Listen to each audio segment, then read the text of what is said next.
Welcome to the Rim Break Rodeo. We hope this video helps. In this video, I will explain how to make onion bagels. First, gather your ingredients, including high-protein bread flour, active dry yeast, and plenty of dried minced onions. Next, activate your yeast by dissolving it in warm water, around 105 degrees Fahrenheit, with a pinch of sugar.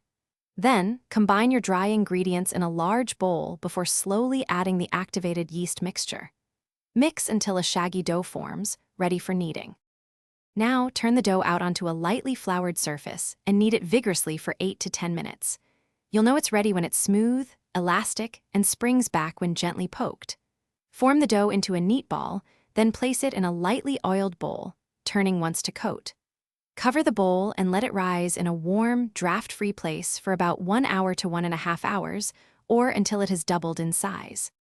Once risen, gently punch down the dough and divide it into 8 equal pieces, each weighing approximately 4 ounces.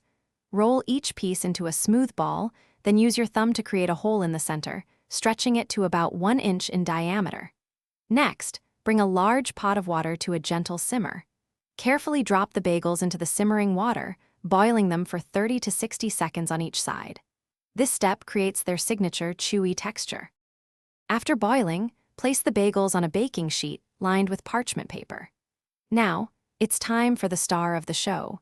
Generously sprinkle dried minced onions over the tops of each bagel, pressing them gently to adhere.